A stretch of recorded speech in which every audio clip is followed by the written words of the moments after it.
Assalamualaikum warahmatullahi wabarakatuh. Dan semangat pagi kita semua. Jumpa lagi dengan saya Ahmad Hapsan di channel Ruang Tentor ini.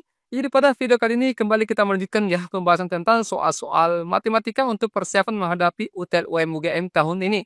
Nah, kali ini kita akan membahas soal yang berkaitan dengan matematika dasar dengan matematika saintek ya.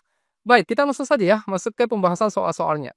Ya, kita mulai dari soal nomor 22 ya. Jadi kita sudah sampai di soal nomor 22 ini. Nomor 22 dengan nomor 23 kita sudah berikan sebagai oleh-oleh ya di video kelima kemarin. Dan sebenarnya sudah ada beberapa yang kerja. Nah, apa kita bahas dulu dua nomor ini sebagai soal matematika dasar. Coba diperhatikan. Diberikan fx sama dengan 2x kurang 3 per 4x kurang k. Ya. Jika f inverse 1 sama dengan minus 1/2, maka k sama dengan berapa? Masih ingat ya teman-teman semua, ini kita menggunakan cara-cara siluman ya, yang sudah kita berikan di video kelima kemarin. Jadi, tapi tidak apa-apa saya ingatkan kembali, kalau misalkan kita ketemu bentuk fungsi ax tambah b per cx ditambah dengan d, maka cara menentukan inverse-nya adalah a dengan d kita tukar ya, tetapi kita lawankan tandanya. Oke, jadi saya tuliskan ulang ya. Jadi A dengan D ditukar tempatnya, tetapi kita lawankan tandanya. Sehingga bentuknya begini. Minus DX ditambah dengan D per CX dikurangi dengan A. Gitu ya. Nah, sekarang kita cari dulu inverse dari fx ini. Kemudian nanti kita substitusi angkanya X sama dengan 1. Ini minus K sebagai D ya. Ditukar ini ke atas, kemudian 2 ini ke bawah. Jadinya, ini minus berarti jadi positif. Kx dikurang 3 sama R ya. 4x dikurangi dengan 2. Bisa ya. Saya ulangi, minus K ini naik jadi positif. Kemudian 2 ini positif turun jadi negatif. Jadi ini adalah F inverse X. Nah, sekarang kita ganti X-nya dengan 1. Kemudian kita sama dengankan dengan minus 1/2. Nah, jadinya seperti ini. K dikali 1 berarti K dikurangi dengan 3. Ya, ini 4 dikali 1, 4 ya, dikurangi dengan 2 berarti 2. Sama dengan minus 1/2. Dikali silang ya, tetapi ini ada minusnya. Minusnya ini bisa ikut di 1, bisa ikut di 2 ya. Terserah, bebas salah satunya. Yang penting tidak boleh ikut dua-duanya. Katakanlah ikut di minus 1, kita kali silang dulu ya. 2 dikali K berarti 2K dikurangi 3 dikali 2, 6. Kemudian minus 1 dikali 2, minus 2. Nah, sekarang ini kita pindah ruaskan ke kanan. Jadinya 2K sama dengan minus 2 tambah 6 ya. 4. Berarti K sama dengan 4 dibagi 2 dapatnya 2. Jadi jawabannya Charlie ya. Bisa ya dipahami untuk nomor 22 ini teman-teman. Oke, kalau sudah kita lanjut ke soal nomor 23 ya. Oke, teman-teman. Iya dulu ya. Nanti 10 detik kemudian kita bahas.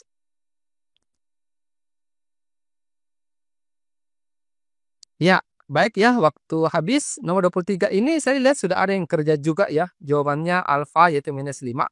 Coba, jika fx sama dengan 3 per x kurang 1 dan gx-nya 2x tambah 3, maka nilai dari g dot f inverse 2 sama dengan berapa? Ini kita pakai dalil De Morgan dulu ya. Minusnya kita masukkan jadinya, tetapi ini terbalik urutannya. G dan f ini ditukar. Jadinya begini, f inverse dot g inverse. Seperti itu ya teman. Berarti kita harus cari dulu masing-masing inverse dari kedua fungsi ini. Kalau yang ini pakai cara yang nomor 22 tadi ya. Saya tuliskan dulu. AX ditambah dengan B per CX tambah D. Kenapa saya selalu membiasakan menulis rumus teman-teman? Supaya semakin sering kita menulis rumus, maka rumus itu secara otomatis akan membekas di dalam hati kita gitu ya. Oke. Nah, jadi A dengan D ditukar. Seperti itu kalau cara pengerjaan matematika ya, biasakan kita menulis rumus. Tetapi kalau sudah mahir waktu ujian, kita bisa sat-set saja langsung ya. D dengan A berarti ditukar min DX ditambah dengan D per CX dikurangi dengan A gitu. Tetapi di sini masalahnya adalah tidak lengkap ya, tidak ada X-nya untuk di bagian atas. Tetapi ini kita bisa ubah menjadi seperti ini teman-teman. Coba diperhatikan ya. 3 ini kan bisa ditulis 0x ditambah dengan 3. Ya, kita harus paksa sama dengan bentuk yang ini. Supaya kita bisa gunakan rumusnya. Ini kan tidak mengubah nilai ya. 0x tambah 3 kan sama saja dengan 3. Per x dikurangi dengan 1. Nah, sekarang kita bisa gunakan rumus ini.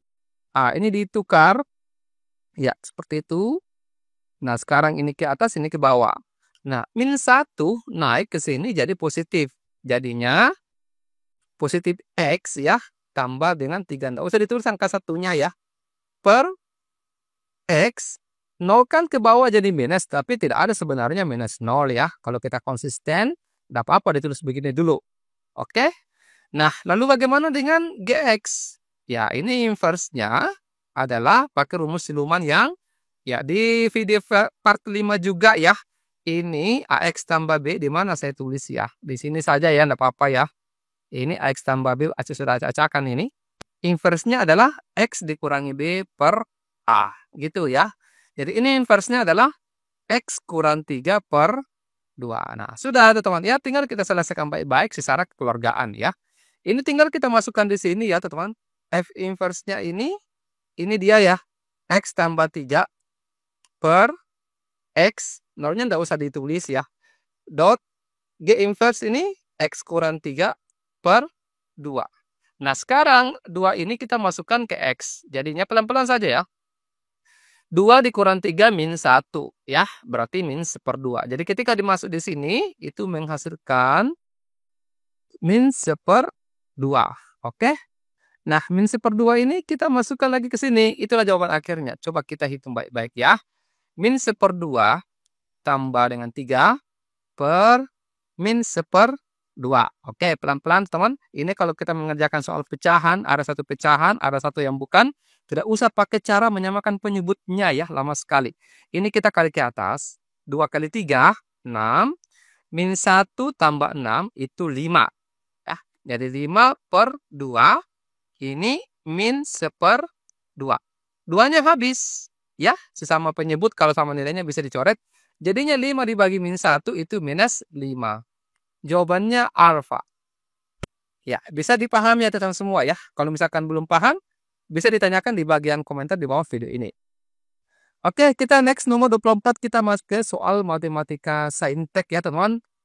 Oke, silakan tuh semua kerja dulu ya, pahami dulu soalnya, kemudian kita bahaskan.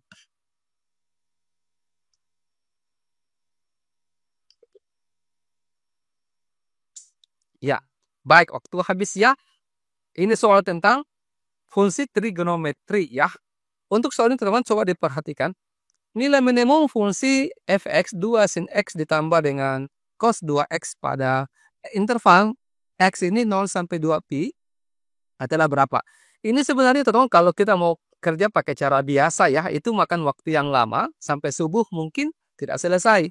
Kenapa? Karena nilai minimum itu teman-teman kalau kita ketemu kata minimum atau maksimum, maka itu menggunakan turunan pertama sama dengan 0. Turunan pertama sama dengan 0 ya. Nah, saya tidak mau pakai cara itu teman-teman. Ini kita pakai cara logika saja ya. Kita pakai logika. Coba diperhatikan. Ini ada cara siluman ya. Seperti ini. Sin itu ya dengan cos. Ya, katakanlah saya tidak usah tulis X ya teman-teman. Ini saya kosongkan. Coba diperhatikan baik-baik ini konsepnya. Begini. Sin itu ataupun cos ya, itu paling tinggi nilainya adalah 1. Iya, berapapun sudutnya itu, maka sin itu pasti paling tinggi, maksimumnya itu 1, paling rendah itu min 1. Cos juga begitu pun, paling tinggi, maksimum itu nilainya 1, paling rendah itu min 1. Ya, sin berapapun ya, sudutnya berapapun, sin atau cos itu nilainya tidak mungkin melebihi 1, ya, dan tidak mungkin juga di bawahnya min 1. Pasti ada di interval 1 sampai min 1. Itu harus dipahami ya. Nah, nilai minimum itu berarti min 1 dengan min 1 ini. Nah, min 1 inilah yang kita substitusi ke fungsinya teman-teman. Artinya kita ganti ini sin X-nya dengan min 1, cos 2X juga kita ganti min 1. Jadinya begini. 2 dikali min 1 ya, ditambah dengan min 1. 2 dikali min 1 kan minus 2 ya. Ini kan min 1. Min 2 kurang 1 kan min 3. Selesai, aman negara. Ya, bisa ya dipahami. Begitu saja ya, tidak usah pikir yang macam-macam. Ya, seperti itu kalau sin atau cos. Makanya teman-teman, saya itu kalau soal-soal trigonometri, itu sebenarnya soalnya tuh agak relatif. Bukan saya bilang mudah ya, tetapi itu gampang ditrik. Apalagi kalau soal trigonometri di soal limit. Begitu ya. Oke, kita lanjut dulu. nomor 25. Coba.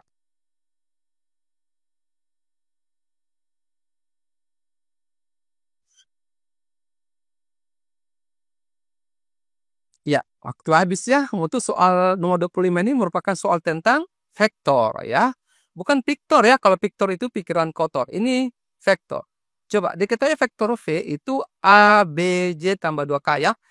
I, J, K ini teman kalau kalian masih ingat itu tidak usah diperhatikan ya, diabaikan saja itu karena itu merupakan sumbu koordinat.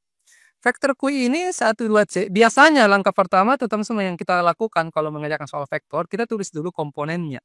Jadi kalau vektor P itu komponennya adalah A, B, 2. Jadi A, B, 2. Itu saja. Kita tulis dulu komponennya ya. Vektor Q komponennya adalah 1, 2, C. Ada di sini 1 ya, orang-orang tertentu yang lihat. Jadi 1, 2, C. Bisa ya dipahami. Kemudian untuk vektor R, komponennya adalah 3, 6, C. Oke, seperti ini komponennya ya. Nah, kita lanjut.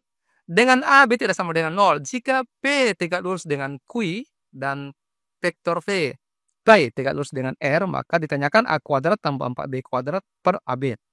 Nah, teman-teman semua yang baik hatinya, untuk soal UTBK ataupun soal ujian mandiri seperti ini, apakah itu di UM UGM atau soal Undip, ya teman-teman semua, ya termasuk ujian mandiri yang lainnya. Untuk soal vektor itu, teman, biasanya hanya sekitar soalnya ya, hanya sekitar perkalian vektor dengan penjumlahan atau pengurangan vektor. Biasanya sih hanya seputar itu. Tidak bakalan lari kalau teman-teman semua masih ingat materi di vektor itu ada namanya proyeksi ortogonal ya. Kemudian mencari panjang vektor proyeksi. Saya jarang sekali melihat soal vektor ke arah situ soalnya. Biasanya hanya sekitar perkalian vektor dengan penjumlahan atau pengurangan vektor. Seperti itu. Coba diperhatikan ini. Nah, jika vektor tegak lurus dengan Q, teman-teman semua masih ingat. Kalau syaratnya suatu vektor tegak lurus ya, maka syaratnya itu adalah hasil kalinya 0. Nah, hasil kalinya 0 seperti ini. Ya. Nah, begitupun dengan yang ini. Nanti kita obok-obok.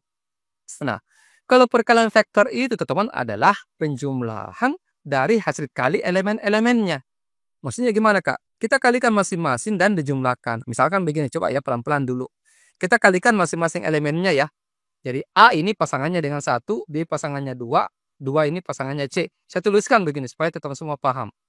A dikali dengan 1 ya, ini ditambah B dengan 2 pasangannya, seperti ini, ditambah 2 ini pasangannya C. Nah, seperti ini masuknya ya. Jadi saya ulangi, perkalian vektor itu adalah penjumlahan dari perkalian elemen-elemennya gitu ya. Nah, dari sini kita peroleh A ditambah dengan 2B ditambah dengan 2C sama dengan 0 ya. Paham ya? Nah, sekarang sampai di sini, ini lagi kita obok-obok. P tegak lurus dengan R. Jadi P tegak lurus dengan R. Berarti kita gunakan syarat yang sama. Jadi P dikali R sama dengan 0. Ini mesti kita tuliskan begini ya. Nah, sekarang saya langsung saja ya untuk ini. A dikali 3 itu 3A. Tambah B dikali 6 itu 6B. Tambah 2 dikali C itu 2C. Sama dengan 0. Gitu. Jadi kita dapatkan dua persamaan ini kita eliminasi coba dulu ya. Kenapa? Karena ada kebetulan yang sama, yaitu 2C. Ini kita eliminasi. Jadi 3A tambah 6B tambah 2C sama dengan 0. A tambah 2B tambah 2C sama dengan 0. Kita bisa langsung perkurangkan ini ya teman-teman ya, karena sudah ada yang sama. Ini kita coret manja. 3A dikurangi A itu 2A. 6B tambah 2B kurang 2B itu 4B sama dengan 0. Nah, sekarang coba. Ini kita modifikasi dulu ya, seperti ini. Coba fokus. Ya, seperti ini. Kita pindahkan ke ruas kanan. Kemudian bagi 2. Jadi A sama dengan minus 4 dibagi 2 itu dapatnya minus 2B. Selesai ini teman-teman. Ya, selesai ini barang. Nah, sekarang kita langsung masukkan di sini. Artinya, ganti A-nya dengan minus 2B. Jadinya, minus 2B pangkat 2. Ya, pelan-pelan ya. Tambah dengan 4B kuadrat. Gitu. Per AB. Berarti A-nya itu minus 2B. Dikali dengan B. Nah, sekarang tinggal kita selesaikan baik-baik secara kekeluargaan. Minus 2B kuadrat itu kan jadinya 4B kuadrat ya. Ditambah dengan 4B kuadrat. Oke. Nah, per minus 2B dikali B itu minus 2B kuadrat. Nah, sekarang jumlahkan coba. 4B kuadrat tambah 4B kuadrat itu 8B kuadrat per minus 2B kuadrat. Kalau kita coret B kuadratnya karena sama, berarti 8 dibagi minus 2 itu minus 4. Jawabannya B. Jadi sebenarnya teman ini tidak panjang caranya ya, cuma karena saya jelaskan secara detail panjang lebar supaya teman semua lebih paham lagi caranya ya. Oke, coba kita lanjut ke soal nomor 26. Silakan.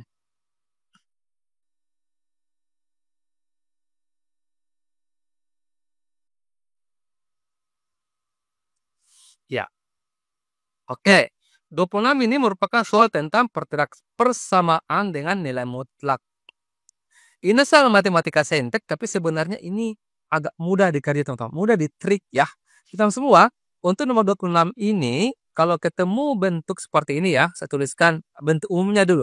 Kalau misalkan teman-teman semua ketemu bentuk nilai mutlak P sama dengan nilai mutlak Q, atau nilai mutlak P sama dengan Q, atau P sama dengan nilai mutlak Q. Bisa tidak dipahami maksudnya teman?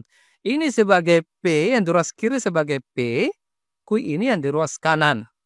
Jadi apakah dia mempunyai nilai mutlak dua-duanya ya, tanda nilai mutlak dua-duanya?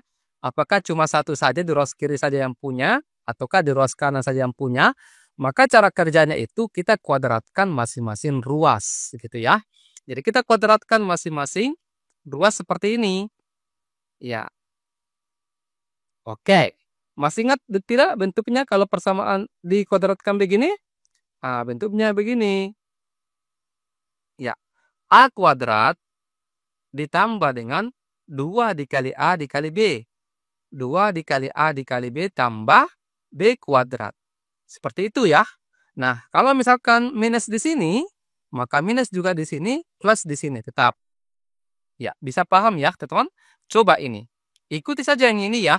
Berarti X kuadrat itu jadinya 9X kuadrat. Tidak apa-apa kita buka kurungnya ya. Ini saya pakaikan. Ya, kita buka kurungnya 3X kuadrat itu berarti 9X kuadrat. Dikurang, karena kurang ya di sini. 2 dikali 3X dikali 4 berarti 24X. Seperti ini ya, dikoreksi kalau salah hitung. Ditambah dengan 4 kuadrat 16. Sama dengan X kuadrat ini ditambah dengan 2 dikali X kali 5 berarti 10X ditambah dengan 5 kuadrat itu 25. Kita pindahkan ke ruas kiri semuanya ya. 9X kuadrat dikurang X kuadrat itu jadinya 8X kuadrat. Minus 24X dikurang 10X itu minus 34X. Ya, kalau pindah ruas kan berganti tanda ya. 16 dikurang 25 itu min 9 sama dengan 0. Selesai. Ini kan ditanyakan X1 tambah X2 ya. Dan ini kan persamaan kuadrat. Masih ingat kalau X1 tambah X2 rumusnya adalah minus B per A. Kalau hasil kalinya X1 kali X2 itu C per A. Materi kelas 10 ya teman-teman semua ya. Jadi X1 kali X2 ini sama dengan minus B. B-nya ini adalah koefisien X. Jadi minus 34 per A. A ini adalah koefisien X kuadrat, 9. Jadinya 8 maksud saya ya, bukan 9.